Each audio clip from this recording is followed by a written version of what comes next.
senhor Emir Diniz Costa Júnior. A qualificação dele se abre só para mim, José. O senhor sabe do que está sendo acusado nesse processo? Sabe do que está sendo acusado nesse processo, está apto a ser interrogado nessa data, né?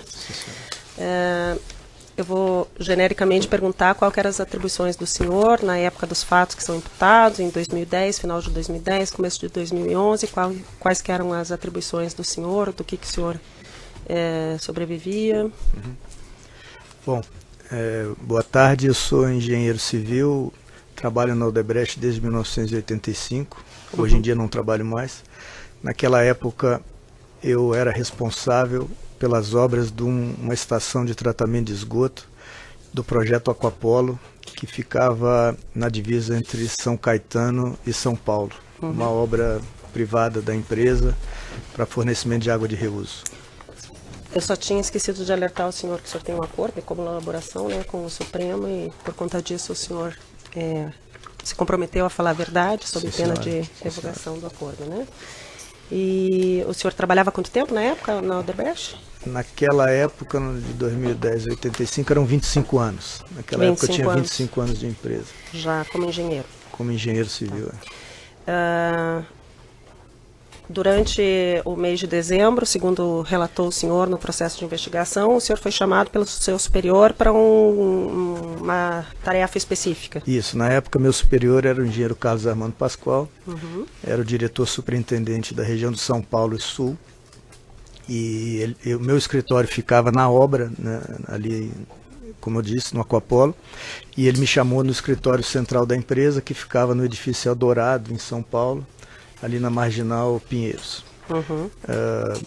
Então ele me chamou no seu escritório e me disse que precisava que eu destacasse uma pessoa, um engenheiro de confiança, para que a gente fizesse uma reforma no sítio em Atibaia, que seria usado pelo presidente Lula na época, e que eu procurasse na época uma pessoa designada Aurélio, Rogério Aurélio, e que me passou então um papelzinho com o seu telefone para que eu pudesse mandar na época então o engenheiro Frederico, que foi testemunha nesse processo. Senhor, ele foi ouvido como testemunha, mas foi o senhor que escolheu o Frederico ou o Carlos já tinha escolhido? Não, nós dois chegamos à conclusão que ele era a pessoa indicada, porque o Frederico ele é engenheiro civil, trabalhou na área de imobiliária da empresa por muito tempo, também tinha nessa época seus mais de 25 anos, ele é um pouco mais velho que eu, e ele estava acostumado a fazer obras de edificação.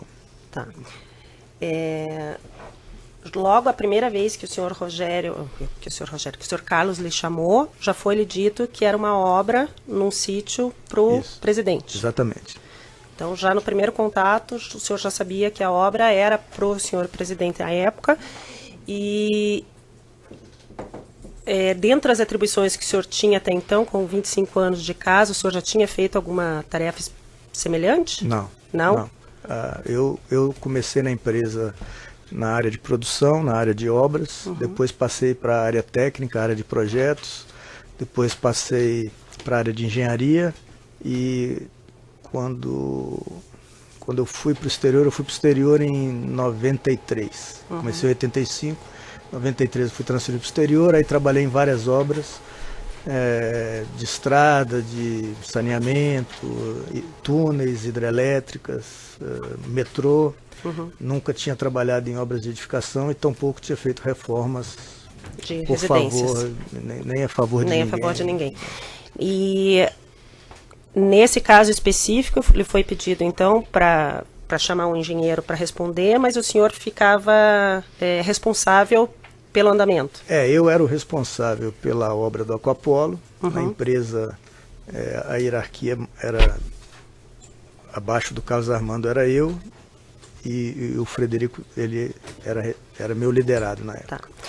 Com relação às orientações que constam no seu depoimento, que o Frederico também falou no depoimento dele, de que não houvesse, durante a execução da obra, qualquer identificação da Odebrecht, isso já foi dito logo de início? Ele me passou orientação que, em primeiro lugar, é claro que ia ser tratado de forma sigilosa, confidencial, que eu não... Então, já no primeiro contato, Sim. ele falou, eu vou te passar uma tarefa sigilosa, confidencial. Isso. Tá.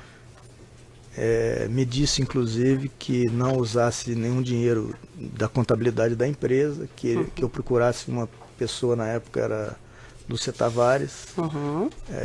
Na época eu imaginava que fosse da tesouraria da empresa, né? Que ele me mandou ligar para ela e pedir o dinheiro que fosse necessário para fazer o trabalho. Ela ia me mandar entregar em dinheiro.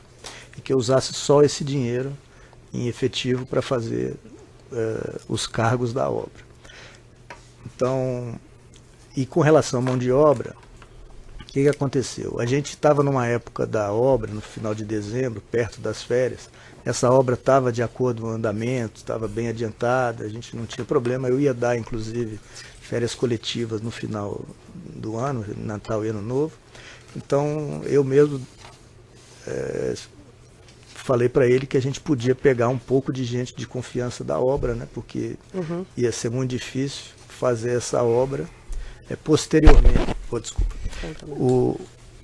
Eu vou adiantando assim, quando o Frederico depois foi lá falar com o Aurélio, que o Aurélio pediu que os trabalhos fossem feitos até o final do ano, que era para quando o senhor presidente saísse do cargo, ele já fosse desfrutar lá do sítio. Então, não ia dar tempo mesmo de ser feito, né? O Frederico me falou isso. E a gente então escolheu lá da obra uma equipe que a obra tinha concreto, tinha acabamento, um pouco de acabamento, tinha lá um prédio administrativo. Então, era terminar uma obra começada.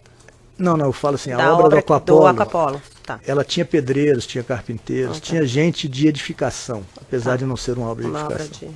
Então nós escolhemos lá alguns pedreiros, alguns armadores, alguns carpinteiros e levamos para lá. E posteriormente o Frederico viu que não ia conseguir fazer com a equipe que a gente tinha e me pediu autorização para a gente indicar um empreiteiro que já tinha trabalhado para a gente, o senhor Carlos Rodrigues do Prado, que também já foi ouvido nos autos. Ele disponibilizou aí umas 10 pessoas da equipe dele também para trabalhar nessa obra. O senhor relatou que, dentre as notas que o senhor entregou para o senhor Roberto Teixeira, o senhor se deparou na imprensa com a menção de alguma delas na busca e apreensão no apartamento do senhor ex-presidente. É isso? Na época que esse assunto veio à tona, né, que estava a investigação da polícia e tudo, eu vi um dia no jornal que numa busca e apreensão na casa do presidente tinham sido encontradas várias notas do sítio. E eu lembrava dessa da porta, que era uma porta lá da entrada, grande, não sei o que tava, e eu lembrava do nome do Paulo Cantovic, que saiu lá na... Então, o senhor lembra que essa nota de aquisição da porta do sítio, que foi apreendida no apartamento do senhor ex-presidente, era uma das que estava no envelope. Entregou para o senhor Roberto Teixeira. Isso. Tá.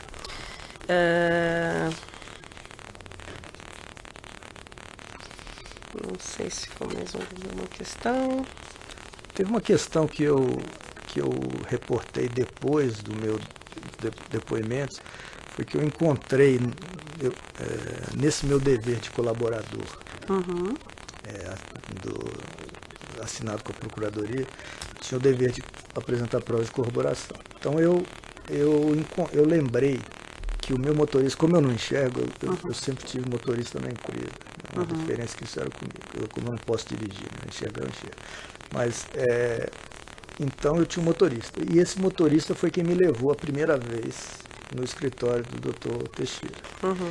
E eu lembro que, da primeira vez, eu esqueci de pedir aqueles selinhos que você pede de estacionamento quando você vai no prédio, lá no escritório. E ele pagou com o dinheiro do fundo de caixa que o motorista tinha e prestou conta. Aí eu lembrava mais ou menos da época, pedi para o Odebrecht procurar no arquivo morto da prestação de conta. Essa prestação de conta em nome desse motorista e achei lá o recibo de estacionamento dessa data de abril. Confirmando a reunião no escritório do senhor Roberto Teixeira. Confirmando que eu estive lá. Que esteve no prédio, pelo menos. Tá. E efetivamente eu sei que era. O senhor estava lá. E esse motorista era sempre o mesmo? Eu tive esse motorista depois que eu vim do Brasil. Quando eu voltei para o Brasil, eu tive ele... Eu tive um primeiro de pouco tempo, depois eu tive ele o resto até eu me aposentar, eu fiquei com ele. Tá. Pelo Ministério Público. Boa tarde, senhor Mi. Tudo bem? Boa tarde. Senhor Mi, o senhor Frederico, você reportou o que era para ser feito lá no sítio? Sim, logo da primeira reunião que ele teve com o senhor Aurélio pediu a ele que as seguintes obras fossem feitas. Logo na entrada do sítio do lado esquerdo, construiu uma casinha de quarto e sala e uma kitnet lá, uma cozinha, para hospedagem da segurança do senhor presidente, quando ele fosse lá. Pediu que construíssem 4 suítes, que era uma obra que já tinha sido iniciada, já estava com a fundação e a estrutura metálica pronta. Eram 4 suítes. Pediu que a gente também terminasse 2 depósitos, que depois eu fiquei sabendo que era a adega do senhor presidente, que até saiu na televisão também, teve um roubo lá, parece. E o outro era um quarto de empregada.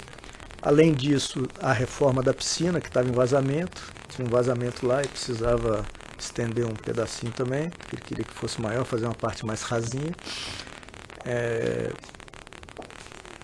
E pediu que a gente fizesse o alambrado e o gramado de um campo de futebol que tinha lá.